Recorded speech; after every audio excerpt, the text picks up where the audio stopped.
Hello, আসসালামু আলাইকুম guys. দেখেন, আমি এই মুহূর্তে দাঁড়িয়ে আছি বগুড়া মার্কেটে, অর্থাৎ এটাকে বলা হয় রেলওয়ে হকার্স মার্কেট এক কথায়।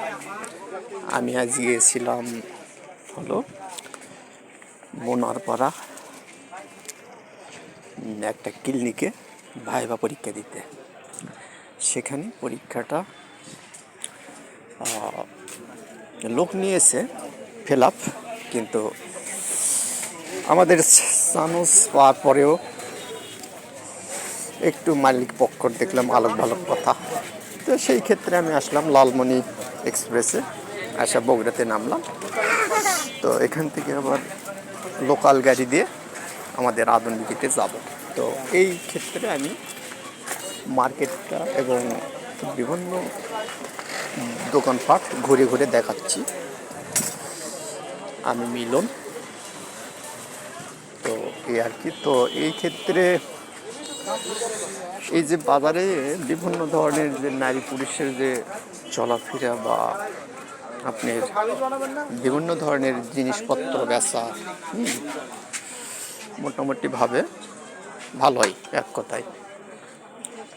এখানে কখনো ভিড় থাকে, কখনো থাকে না। তো বিভিন্ন ধরনের জিনিসপত্র মানে পাতি দেখতে পাচ্ছেন, এক কথায় কাপড়ের তোষক থেকে শুরু করে সব কিছু, মানে এক কথায় আপনার কম্বল শীতের এবং আরও অনেক কিছু, অর্থাৎ আপনার শীতের কম্বল থেকে থ্রি পিস, অর্থাৎ শীতের এক কথায় সব কিছু পাওয়া যায়। আর এই সময় একটু ভিড় কম, যেহেতু এই ক্ষেত্রে আমি ভিডিও করতেছি এবং দেখাচ্ছি। দেখেন, বিভিন্ন ধরনের কাপড় চোপড় বিভিন্ন দোকানে দেখতে পাচ্ছেন আপনারা। তো আর কি এখানে দেখতেছেন বিভিন্ন ভিড় এবং বিভিন্ন ধরনের লোকজনের সমাগম এবং বিভিন্ন ধরনের লোকের এক কথায় সমাগম, নারী পুরুষ উভয়। এবং এখানে অনেক ধরনের বেচা কিনা হয় আর কি। তো এটা আপনাদের সামনে তুলে ধরতেছি এবং দেখাচ্ছি। বিনিময়ে একটা লাইক করবেন, কমেন্ট করবেন এই পর্যন্ত। তো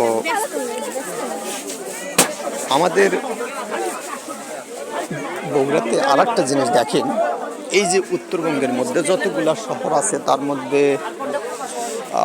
বগুড়া একটু সব দিক দিয়ে যোগাযোগটা ভালো। এই জন্য যে উত্তরবঙ্গের 16টা জেলা, 16 রংপুর বিভাগের যত জেলা আছে এবং এর সাথে রাজশাহী বিভাগের আমাদের বগুড়া এবং নওগাঁ দুটা জেলা সাধারণত এখান দিয়ে বাস এবং ট্রেন উভয় অতিক্রম করে, যার কারণে বগুড়াকে একটা ট্রানজিট অর্থাৎ যোগাযোগ কেন্দ্র বলা হয়। আর আপনাদের মাঝে এই ভিডিওটা তুলে ধরলাম এখানে। তো আগে বললাম যে বোনারপাড়াতে গিয়েছিলাম একটা ক্লিনিকের পরীক্ষা দিতে।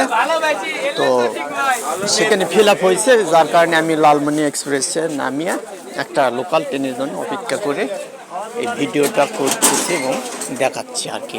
তো আমি ছোটোখাটো একটা ইউটিউবার, আপনারা লাইক করবেন, কমেন্ট করবেন, সাবস্ক্রাইব করবেন, কোনো সমস্যা হবে না আপনাদের। আর আমাদের কাজ হবে আপনাদের এইরকম কিছু কিছু জিনিস সামান্য হলেও তুলে ধরার চেষ্টা করব এবং উপস্থাপন করতে পারবো। এবং আমাদের এটাই হলো ব্লগের অর্থাৎ ব্লগারের কাজ। আর বিশেষ করে দেখেন, ব্লগাররা আসলে অনেক তাদের কষ্ট করতে হয়, হাঁটতে হয়। এটা মাথায় রাখবেন, হাঁটতে হয় তাদের। ভিডিও করার সময় অনেক কষ্ট করে তাদের নিজের পায়ে হেঁটে তাদের ব্লগ করতে হয়। আর দেখেন, নিজের পায়ে অনেক দূর থেকে হাঁটিয়ে ব্লগ করতে হয়।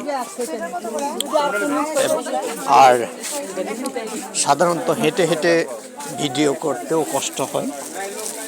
যার বিনিময়ে একটার বিনিময়ে আমরা করি যে লাইক, সাবস্ক্রাইব, কমেন্ট। আর দেখেন দর্শক, আমি যে হাঁটতেছি আর কথা বলতেছি, অনেক সময় লেগে গেল এই আর কি। তো আজকে আর বেশি ব্লগটা বড় করব না। আপনারা সবাই ভালো থাকবেন, পরবর্তী একটা ভিডিওতে দেখা হবে। আমি ভিডিওটা এখানে শেষ করলাম।